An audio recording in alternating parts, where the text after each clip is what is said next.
बिस्मिल्लाहिर्रहमानिर्रहीम। अस्सलामु अलैकुम नादरीन, आपका मेज़बान सैयद दानियाल आपकी खिदमत में हाजिर है। नादरीन, आज मैं एक ऐसी स्टोरी के साथ मौजूद हूँ कि आपने पाकिस्तान की हिस्ट्री में भी जो है ऐसा जो है स्टोरी नहीं सुनी होगी। एक ऐसा वाकया, एक ऐसी स्टोरी जिसको आप सुनेंगे तो आप भी कि जो है हैरत में आ जाएंगे कि ये स्टोरी आखिर है क्या। एक टीवी चैनल 2016 में ARY जिंदगी जो चैनल है उसके अंदर जो है एक प्रोग्राम आता था। उस प्रोग्राम में जो है किसका घर निकला और उसको घर देने के बजाय उल्टा ले लिया गया, ये सारा वाकया क्या हुआ, आइए जानते हैं। हमारे साथ मौजूद हैं जुल्फकार अली भुट्टो, कराची सफूरा गोड के रिहायशी हैं, ये सच्चल गोड में रहते हैं। आइए इनसे बात करते हैं ये पूरा वाकया है क्या। ये ARY जिंदगी ने जो इनको घर देना था उल्टा जो है इनसे ले लिया गया सब कुछ, ये क्या सारा वाकया, आइए इनसे जानते हैं। अस्सलाम वालेकुम। जी वालेकुम सलाम। 2016 में ईदी सब के लिए एक प्रोग्राम आता है ARY जिंदगी में, तो वो फर्स्ट रमज़ान को चलता था। उसमें 1 करोड़ का घर इन्होंने निकाला मेरा।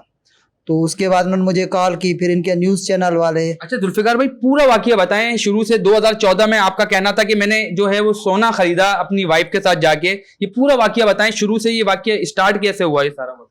जी, मैं घर में बैठा था तो मेरी वाइफ ने कहा चलो आज कुछ सोने की कोई चीज़ लेते हैं। तो फिर मैं उनके साथ गया। ARY से पहले भी लेते रहते चीज़ें लेते थे, इनकी क्वालिटी वगैरह अच्छी थी। तो उस चक्कर में हम लोग इनके पास चले गए तो वहाँ पे हमने गोल्ड लिया। तो वहाँ एक लड़की बैठी थी, तो वो कह रही थी सर आप ये कार्ड बनवा लें, 300 का है, तो इससे आपको सोना भी निकल सकता है और भी ताइफ वगैरह, और इसके अलावा 1 करोड़ का घर भी निकल सकता है। तो मैंने उस लड़की से ये पूछा कि भाई इसमें आपको क्या फ़ायदा है। उसने कहा 150 इसमें मुझे मिलेगा, 150 जो है वो कंपनी को मिलेगा, ARY को। तो फिर मैंने ये सोच के उसकी भलाई के लिए वो कार्ड ख़रीदा। वो कार्ड खरीद के 2014 में वो ख़रीदा, और वो ख़रीद के मैंने कहा मेरा कौन सा घर निकलना है क्या, मैंने वो घर पे आके रख दिया। फिर क्या हुआ, फर्स्ट रमज़ान था 2016 में। तो रोज़ा रख के, जैसे ही पहला रोज़ा होता है हर कोई थका होता है, मैं तरावी पढ़ के सो गया। सुबह फिर मैंने जाना था जॉब पे, तो मुझे जल्दी नींद आ गई। अभी 10:30 बजे, हालांकि घर वाले वो प्रोग्राम भी देख रहे थे, तो उनको पता था आज किसी का घर निकलना है, ये नहीं था कि उन्हीं का ही घर निकलना है। तो सिर्फ 10 बजे तक वो देखा। 10:15 बजे वो जैसे न्यूज़ हेडलाइन आती है तो वो न्यूज़ हेडलाइन वो लगा दिया। तो जैसे ही थोड़ी देर गुजरी तो 10:30 तो मुझे फ़ोन आ गई। फ़ोन देखा तो लाहौर से कोई फ़ोन है। मैंने हेलो किया तो उन्होंने कहा आपका लाइव प्रोग्राम में ना हम कॉल कनेक्ट कर रहे हैं और आपका 1 करोड़ का घर निकला है। तो जैसे ही मैंने वो प्रोग्राम ऑन किया तो फ़ोन मेरे कान पे था, वहाँ मेरा बड़ा नाम चल रहा था और नाम लिखा आ रहा था स्क्रीन पे। तो मैंने देखा ये तो वाकई मेरा घर है। फिर वो लाइव कॉल भी मेरी चली और उन्होंने मुझे मुबारकें वगैरह भी दी। उसके बाद इनकी ARY की गाड़ी आई मेरे घर पे, मेरे बच्चों का, मेरा भाई वगैरह का इंटरव्यू लिया। उसके बाद सारी रात वो खबरों पे, न्यूज़ हेडलाइन पे उन्होंने चलाते रहे। फिर दिन सारा चलाता रहे, फिर नेक्स्ट डे फिर चलाते रहे कि कराची के जो है जुल्फ़िकार अली भुट्टो का घर निकला है। उसके बाद फिर 2016 से लेके 2018 तक मैं इनकी ऑफिस के चक्कर लगाता गया कि यार मुझे अपना घर दे दें, घर दे दें, घर दे दें। लेकिन ये क्या कहें कि यार आप नेक्स्ट वीक आ जाएं, नेक्स्ट वीक आ जाएं, नेक्स्ट वीक आ जाएं।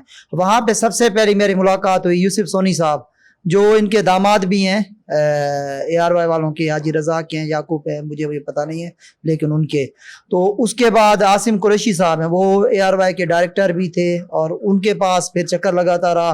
फिर साद सलीम साहब हैं, तो अभी तक भी उसके साथ रब्ता है। और जब भी उसको फ़ोन करो तो जिस नंबर से करो ना वो नंबर पे मेरा ब्लॉक कर देता है। फिर क्या होता है, फिर किसी और से नंबर लो, फिर नंबर अपना वो, फिर आपको मैं बाद में बताता हूँ ये वाली स्टोरी। फिर उसके बाद क्या हुआ, फिर उन्होंने ये कहा 2000 जब इनको 2 साल हो गए घर मुझे नहीं दिया, तो फिर उन्होंने कहा यार ऐसा करते हैं, बैरिया टाउन तो हमें घर नहीं दे रहा, हमारी अपनी रेजिडेंसी है वहाँ पे ARY के अंदर, बैरिया टाउन के अंदर, तो वहाँ हम आपको ना घर दे रहे हैं। अच्छा जुल्फिकार भाई, ये बात मैं ऐड करूंगा, ये आपकी बकौल कहना था कि पाकिस्तान में जो है बैरिया टाउन की जानिब से जो है 5 घर दिए गए, 4 जो है पंजाब में दे दिए गए और 5वां जो है आपको कराची में देना था, जो कि आपको नहीं मिला वो।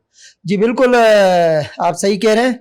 लाहौर में, के बैरिया टाउन लाहौर में 4 घर जो पहले निकले थे वो लाहौर में निकले थे, और वो एक मतलब कराची की कोई लेडीज थी उनको मिला, और 3 मतलब जो भी थे पाकिस्तान के वो लाहौर में मिला। चौथा जो घर इन्होंने वो 4 मिले। 5वां जो घर था वो था मेरा। तो वो 5वां घर बैरिया टाउन कराची में इन्होंने ना मुझे देना था, और वो बैरिया टाउन कराची का घर था, तो वो था, इसीलिए मतलब इन्होंने कहा कि आपको बैरिया टाउन कराची में देंगे। तो फिर क्या हुआ कि वही बात मैं अपने आगे बढ़ा रहा हूँ। मुझे इन्होंने कहा कि हमारी ना वहाँ पे अपनी रेजिडेंसिया है, ARY रेजिडेंसिया के नाम से। तो वो फिर इन्होंने क्या किया कि वो मुझे ये बोला कि वो है घर 1,55,00,000 का। मतलब बहरिया टाउन वाले जो फ्लैट देना था वो उन्होंने मना कर दिया, उन्होंने बोला ARY जो रेजिडेंसी है वहां आपको जो है घर दे रहे हैं हम। नहीं, एक्चुअली मेरा बैरिया टाउन से कोई वो नहीं था, मेरा था ARY वालों से ना।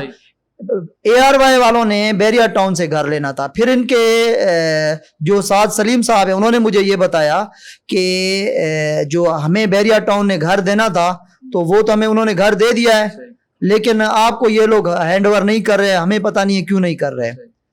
तो वो मुझे उन्होंने, क्योंकि मेरे पास ऑफिशियली कोई ऐसी चीज़ नहीं है, ना ही मुझे इतना पता है, लेकिन वो ये कह रहे थे। फिर हम क्या करेंगे कि हम आपको अपने उसमें ना प्रोजेक्ट में आपको घर दे रहे हैं। मैंने कहा ठीक है मुझे दो, लेकिन जब 2 साल से ये मुझे घर नहीं दे रहे थे तो फिर उन्होंने कहा कि आपको ना अपने ऊपर वाले जितने पैसे हैं वो आपको देने पड़ेंगे। पहले उन्होंने बोला कि आपको 55 लाख देने पड़ेंगे, 1 करोड़ हम देंगे। फिर इन्होंने जब मैं एग्री हो गया सारा कुछ ये वो, तो फिर उन्होंने कहा आप हर मतलब 6 महीने में ना एक किस्त उन्होंने कोई 12 लाख की करके ना ऐसे 3 साल में उन्होंने कहा आपने पैसे देने और 3 साल में आपको हम घर दे देंगे। मैंने फिर कहा ठीक है कोई मसला नहीं है, अल्लाह बेहतर करेगा। तो फिर क्या हुआ, इन्होंने मेरे साथ एग्रीमेंट किया और वो फाइल वगैरह वो कुछ जो पैसे थे तो वो भी मैंने पे करना शुरू कर दी। पहली 3 किस्तें जो है वो मैंने देना शुरू कर दी। पहली थी वो किस्तें कितनी थी? 12 लाख की, तो वो मैंने पे की हैं। 6 महीने में जो है वो 12 लाख रुपए की हर 6 महीने बाद देने होते? जी बिल्कुल, हर 6 महीने बाद 12 लाख थे, तो वो मैंने देने होते थे, वो मैंने देना शुरू कर दिए। फिर बीच में क्या हुआ कि इन्होंने कहा कि आपका ना आपका घर जो है वो कुरानदाजी हुई है, तो आपका अलॉटमेंट जो लेटर है वो, तो 2 नंबर घर जो है वो आपका है। अच्छा। तो आप आए और अपना ये घर वगैरह दिखा दें आपको। उन्होंने कोई लेटर वगैरह मुझे नहीं दिया, कहा कि ये 2 नंबर जमीन थी जो आपको 2 नंबर जो प्लाट दिखाया वो जमीन थी या घर बना हुआ था? वो वहां पे अभी घर बन रहे थे, स्ट्रक्चर बना हुआ था और ब्लॉक वगैरह वो लग रहे थे। उसके बाद फिर क्या हुआ कि जब मैं गया वहां पे देखा ये वो सारा कुछ, तो इन्होंने क्या बोलते हैं कि कहा ये है। फिर कुछ दिनों बाद वहां गया उनके ऑफिस में, उनका जाके रिकॉर्ड देखा, तो रिकॉर्ड में 2 नंबर घर जो है वो किसी और का था। फिर समीउल हक साहब थे जिनसे मेरा मतलब आसिम कुरैशी और उनसे साथ रब्ता था। समीउल हक साहब ने मुझे ये बोला कि ये 2 नंबर घर ना हमने किसी और को अलॉट कर दिया है, अभी जो है हम आपको 7 नंबर घर जो है ना वो दे रहे हैं। तो 2 नंबर से 7 नंबर पे चली गई कहानी। हाँ, 7 नंबर पे चली गई कहानी। तो फिर 7 नंबर घर जब मैंने कहा ठीक है मुझे दे दें, फिर मैंने कहा ठीक है। जब वो भी आया, अभी घर जो है वो बनने को तैयार हो, 3 महीने बाद इन्होंने हैंड ओवर करना था घर। जब मैं इनके पास गया, यार ये 7 नंबर तो घर मेरा है, तो उसने कहा 7 नंबर आपका तो नहीं, 7 नंबर तो फिलहाल बंदे का है।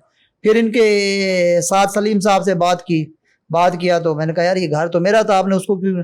भुट्टो साहब कोई मसला नहीं है, आपको और घर दे देंगे, ये सारे घर आपके तो हैं। अच्छा, हाँ, मतलब 2 नंबर से 7 नंबर पे गए, अब 7 नंबर के बाद भी कह रहे हैं कि जो है आपको और घर दे देंगे और ये सारे घर आपके तो हैं। सही। फिर इनको मैंने कहा सर आपके मेरे तो हैं, लेकिन ये एक घर फिर दूसरा अभी फिर आप कह रहे हैं कि मुझे क्या पता मुझे कब देंगे नहीं देंगे, मुझे कंफर्म करें। तो फिर जब इनको उन्होंने कहा कल नहीं परसों आप आए, मैं ऊपर मैनेजमेंट से बात करता हूँ, वो करके मैं आपको बताऊंगा। और इस टाइम ARY रेजिडेंसिया का इंचार्ज मैं हूँ। तो मैंने कहा इंचार्ज आप हैं और फिर ऊपर आप किससे बात करेंगे? तो कहता नहीं मैं आप। जब 2 दिन बाद उसको मैंने फोन किया तो मेरा नंबर ब्लॉक, अच्छा, बिजी मिल रहा है। मैंने व्हाट्सएप पे किया तो व्हाट्सएप पे भी ब्लॉक। फिर मैंने क्या किया, भाई का नंबर लिया तो भाई के नंबर से इनको कॉल की तो भाई के नंबर भी उन्होंने ब्लॉक कर दिया। अच्छा, हाँ मेरी बात तो हुई उनसे, लेकिन फिर तीसरे नंबर से फिर मैंने उनको बात की तो फिर वो 2 दिन कैसे करता वो। फिर बीच में एक रास नाम से ना एक बंदा आया, वो उन्होंने खुद मुझे फोन किया कि ये वो, तो फिर वो भी नंबर ब्लॉक उसने कर दिया। उसके बाद फिर कोई 4-5 और बंदियां, सबके नंबर मेरे पास सेव हैं और शुरू में ये व्हाट्सएप वगैरह पे ये कहानी करते हैं तो वो व्हाट्सएप की वॉइसें वगैरह है मेरे पास, सही। या मैसेज वगैरह जो टेक्स्ट वगैरह है वो मेरे पास है। मतलब जितनी भी ट्रांजैक्शन है आपने की है, जितना भी पैसा उनको दिया, उसकी रसीदें आपके पास हैं, सारी चीजें आपके पास मौजूद हैं। जी बिल्कुल। जो आपने ट्रांसफर किया उनको पैसा, उसकी रसीदें भी आपके पास पड़ी हुई हैं। सारी फाइल भी है मेरे पास, जितना पैसा है जो इनको मैंने ड्राफ्ट बना के दी है उनकी कॉपियां हैं, जो इनको ऑनलाइन ट्रांजेक्शन की है वो मेरे पास है। इन्होंने जो मुझे फाइल दी है ओरिजिनल वो फाइल है मेरे पास, और इनके पास सारा मतलब रिकॉर्ड इनके पास भी है, मेरे पास भी है। जो ये मतलब जो मैंने पेमेंट की है उन्होंने वो एक्सेप्ट करके भी मतलब मेरे पास उन्होंने वो भी है मेरे पास, वो भी आपको मैं दिखा सकता हूँ, कॉपी भी दे सकता हूँ उसकी। मतलब इस पूरे टाइम के अंदर कितने साल गुजर गए अभी? सर उसके बाद फिर क्या हुआ, इन्होंने एक सफीर नाम है, तो एक दिन उसने मुझे फोन किया, उसने कहा यार भुट्टो साहब अस्सलाम वालेकुम, और आपका ना मुझे घर निकला था तो आपको ना मैं हैंड ओवर कर रहा हूँ, आप ऐसा करें कि मुझे 1 हफ्ते के अंदर पेमेंट कर दें। तो मैंने कहा यार 1 हफ्ते के अंदर मैं पेमेंट कहाँ से लाऊं? अच्छा। तो कम से कम मुझे 10 दिन तो दे दें, तो कहीं से मैं लोन उठा लूं या कुछ करूं या क्या करूं। तो फिर मैंने क्या किया, सूद पे पैसा उठाया। अच्छा। हाँ, इनके कहने पे सूद पे मैंने पैसा उठाया।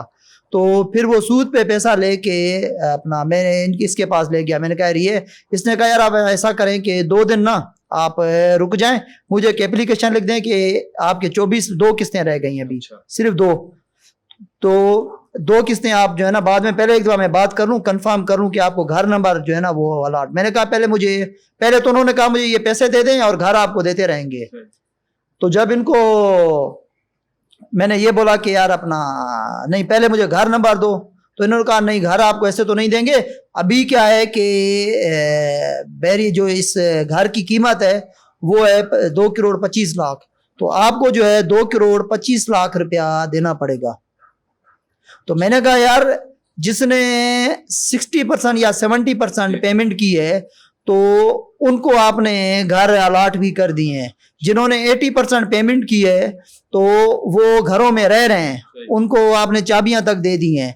मैंने क्या कसूर किया है? मेरी तो 90% पेमेंट है या 90% प्लस पेमेंट है, तो मुझे आप घर क्यों नहीं दे रहे? ऊपर से घर जो दिया, ऊपर से आप कहते हैं कि 100% पेमेंट दे दो। और जो आजकल मार्केट का हिसाब है उस हिसाब से आप ये देखें, जब 2018 में मुझसे इन्होंने कोई 1 करोड़ 20 लाख रुपया लिया है। अच्छा। हाँ, 1 करोड़ 20 लाख रुपया जो मेरा इनके पास बनता है, तो उस टाइम डॉलर की क्या कीमत थी? सही। उस टाइम अगर मैं डॉलर ले लेता या और कहीं जगह पे 1 करोड़ 20 लाख की प्रॉपर्टी ले लेता तो आज 5 साल हो गए, ठीक है, 5 साल बाद आज उसकी क्या कीमत होती, आप खुद फैसला कर ले। इन्होंने मुझसे पेमेंट तो ले ली, ऊपर से मुझसे इन्होंने कह के सूद पे पैसा उठवाया। अभी सूद की किस्तें भी मैं दे रहा हूं जिसका रिकॉर्ड मेरे पास मौजूद है, और इनके कहने पे। और इन्होंने घर देना अपनी बात, ऊपर से मुझे और जो है ना गिल्टी करा दिया। और खुदा का जो है ना उसके ऊपर आपको खुद पता है, अल्लाह ताला से डायरेक्ट मतलब जंग किया, इन्होंने ऐलान करवा दिया।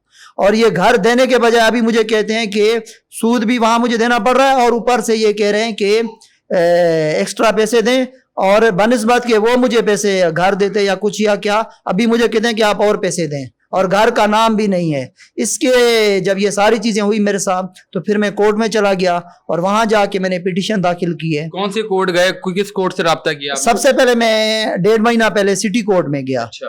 तो मुझे ये, क्योंकि इनका ऑफिस उधर सदर में ही है, तो ये ईस्ट दूसरा ये लगता है, तो फिर वहां मैं चला गया सिटी कोर्ट में, क्योंकि ये जो हाई कोर्ट में नहीं जा सकते, वो मेरे ख्याल में 10 करोड़ से ज्यादा का मसला हो तो हाई कोर्ट में केस होता है, तो 10 करोड़ से कम है तो 3-4 करोड़ का मसला है, तो वो सिटी कोर्ट में उन्होंने कहा, सीनियर सिविल जज के पास चला गया सिटी कोर्ट। उन्होंने फिर कहा कि आपका ना केस उन्होंने रखा अपने पास, और हमने एडमिट कराया सारा कुछ। उन्होंने कहा कि हम आपका केस रीड करें, वो करते करते फिर मैं आउट ऑफ कंट्री चला गया। फिर वापस आया तो फिर आके मैंने यहाँ पे एफिडेविट दिया, ये एफिडेविट की दी है मलिर कोर्ट में, क्योंकि इनका मलिर कोर्ट और गडाप लगता है इनको ना, तो फिर मलिर कोर्ट में आके इनके ऊपर ना मैंने पिटीशन डाली है। केस 28 तारीख को हाजिरी है, इनको जो है ना तलब किया। अभी सलमान इकबाल हो गए, और साद सलीम, और सफ़ीर हो गया, बाकी बैरिया टाउन वाले जितने भी हैं, तो सबको मैंने ना कोर्ट में मदऊ किया। तो ये मतलब 28 को जो है ARY में जितने भी ये लोग इन्वॉल्व हैं इसके अंदर जज ने जो है उनको हाजिर किया। 28 को जो है इनको सबको आना पड़ेगा। 28 को जो है फैसला सुनाया जाएगा, समाअत होगी। जी बिल्कुल, 28 तारीख को सबको जो है ना जज ने नोटिस निकाले हैं कि भाई आओ और इस जो है ना जवाब दे दो। अच्छा, इस दौरान अभी जब आपने नोटिस गया अदालत से, आपका कोई राब्ता हुआ या उन्होंने कोई कोशिश की राब्ता करने की आपसे? नहीं, मैंने भी नहीं की, ना ही उन्होंने कोई की है कोशिश। हाँ, क्योंकि जब भी इनको मैं फोन करता था तो पहले तो मतलब ये मीठी आवाज में बात करते हैं, फिर 2-4 दिन बाद ये धमकियां देने शुरू कर देते हैं, हम आपको कत्ल करवा देंगे, हम आपको मीडिया के थ्रू ये कर देंगे वो कर देंगे। और उसके बाद फिर जब कहता हूँ भाई मेरा हक की जायज़ पैसे हैं तो वो दे दें, उसके बाद फिर ये क्या करते हैं कि मेरा नंबर ब्लॉक कर देते हैं। तो ये कंडीशन है। क्या मुतालबा करना चाहेंगे जो कानून नाफिज करने वाले इदारे हैं और जो जिनका हक बनता है आपका जो है आपको तहफ़्फ़ुज़ फराहम करना, तो क्या समझते हैं, क्या बोलना चाहेंगे, क्या रिक्वेस्ट करेंगे? मैं ये कह रहा हूँ कि एक तो मुझे तहफ़्फ़ुज़ दिया जाए IG सिंध से और अपना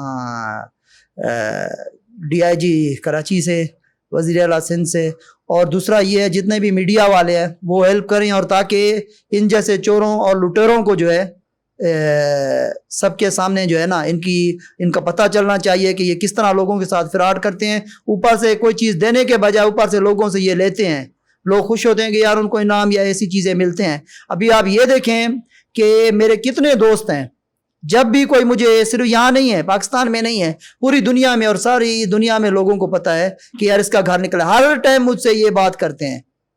मैं शर्म से जो है ना अभी मैं उनको क्या बोलूँ, या मेरी फैमिली है तो सारी फैमिली को ये पूछते यार आपका जो घर निकला था वो आपको मिला? अच्छा, आपने भी बताया था, आखिरी बात आपसे मैं पूछूंगा कि आपने बताया था अभी हमारे से गुफ्तगू हुई थी कि मुझे जो धमकियां भी दी गई हैं ब्लॉक करने के बाद, क्या ऐसा था? जी बिल्कुल, इनके जितने भी बंदे हैं तो काफ़ी दफ़ा ये मुख्तलिफ मतलब वो करके धमकियां भी दे रहे हैं, और यही कहते हैं कि भैया हम आपको अरेस्ट करवा देंगे, ये कर देंगे, यार चुप हो जाएं, और आपका जो है ना फाइल कैंसिल कर देंगे, इस तरह की धमकियां भी दे रहे हैं। और हम ना आपको, या आप इतने पैसे दे दें या फिर हम आपका घर कैंसिल कर देंगे, ये कर देंगे वो कर देंगे, तो इस तरह की। जी बहुत शुक्रिया जुल्फ़िकार भाई। जी नाज़रीन, आपने देखा जुल्फ़िकार अली भुट्टो जो है, इनकी सारी स्टोरी आपने सुनी। इनका यही कहना है कि ARY ज़िंदगी से जो है इनका 2016 में जो है वो एक प्रोग्राम के अंदर इनका घर निकला था। उसके बाद से जो है आज 5 साल हो गए हैं। उन 5 सालों में जो उनको मिलना चाहिए था घर, उल्टा इनके पास जो जमा पूंजी थी उल्टा इन्होंने जो है कर्जे लिए, उसके बाद जो है उनकी पेमेंट चुकाई, उसके बाद भी जो है उनकी जानिब से जो है कोई भी जो है जवाब नहीं दिया गया, और उल्टा जो है नंबर ब्लॉक कर दिए गए और इनको धमकाया भी जा रहा है। अब इनका यही कहना है कि अब 28 तारीख को, 28 सितंबर को जो है मलिर कोर्ट में जो है अदालत ने तलब किया है ARY में जितने भी ये लोग हैं, इस सारे जितने भी गिरोह हैं, जितने भी मुलव्विस हैं इस काम के अंदर, अदालत ने उनको तलब किया है और मलिर में 28 तारीख को जो है इस पर फैसला सुनाया जाएगा। तो नाज़रीन, अगले प्रोग्राम तक के लिए अपने मेज़बान सैयद दानियाल को दीजिए इजाज़त। अल्लाह हाफिज़।